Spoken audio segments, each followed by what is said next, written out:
First time ko nga mag-grocery dito sa Canada kabayan, kaya samahan nyo ako, tignan natin kung gaano kaabot kaya ang kanilang mga paninda. Kumusta kabayan? This is Dad's Pinoy TV Canada at bago po tayo umalis, tayo po'y kakain muna para tayo makatipid. Ayan yung binili kong tinapay, mahalagang $5 siyang kabayan, ganun kalaki pero mahal. At pagkatapos kong kumain kabayan, ako'y lalakad na. Yan po ang aming accommodation. Nasa basement po yung kabayan. Carpeted, napakatahimik po ng lugar. Unlike sa Middle East, pag sinabing basement kabayan, parking lot. Pero dito sa Canada, may mga kwarto. Since ako po ay nasa basement, so kailangan din pumanik ng stairs kabayan. At yan po ang nakikita nyo ay heater po yan. At paglabas nyo ng pinto, yan po ang bubungad sa inyo. Isang makulimlim na araw kahit summer po dito sa Ontario, Canada. At pagtawid ko nga ng signal kabayan, dyan lang mismo sa may kanto, meron akong nakitang clearance sale ng mga damit at ang mura, ayan $1.99 kabayan. Every Saturday and Sunday ay meron pala mga ganitong clearance sale, 2 days yan kabayan dito sa Canada. At nakaka-miss naman talaga ang Canada, ayan ang linis at ang kahoy hugis Christmas tree. At dyan pala ako sasakay kabayan sa kanilang bus stop. Ayan, nakarating na ako sa Walmart Supercenter. At ang aking first stop is Kamatis. Ayan $1.97 per pound kabayan. At ang luya naman is $2.87 per pound ang kanilang luya. At dito naman sa kanilang sibuyas, ang daming klaseng sibuyas. Ang lalaki pati ng mga sibuyas kabayan at saka magkakaiba ang presyo nitong mga to. Kayo nang bahala mag-compute kung magkano yan sa peso. At kumuha na nga ako itong sayuti kabayan, 97 cents per pound yung kabayan ha.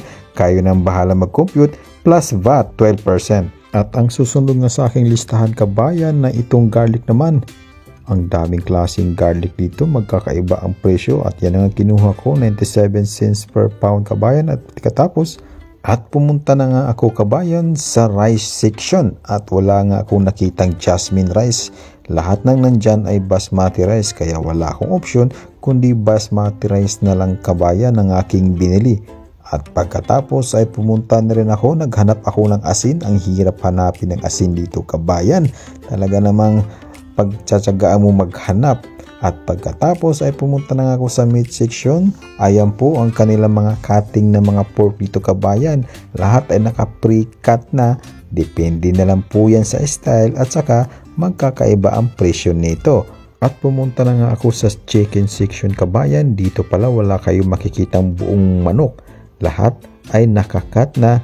Mamimili na lang kayo kung anong parting ng manok ang magugustuhan mo. At dito naman sa kanilang beef section kabayan, lahat ay steak slice lahat. Mukhang matatagalan pa tayo makakatikim ng bulalo dito kabayan kasi wala akong nakitang mga buto-buto ng baka. Lahat ay steak slice lahat ang nakadisplay. At ito na nga aking napili kabayan, $16.75 pork ribs. Okay na rin ito pang nilaga at pang sigang kabayan. At bumili na rin ako ng doorknob kabayan sa halagang $27 kasi nga sira na yung doorknob ng kwarto ko so kailangan ko ng palitan.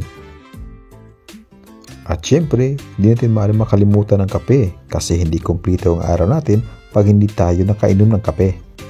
At kumuha na rin ako ng gulay kabayan tulad ng ampalaya, 2 piraso, $3 po yan. Aray nako po, ang mahal at iba't ibang uri ng mga lettuce kabayan.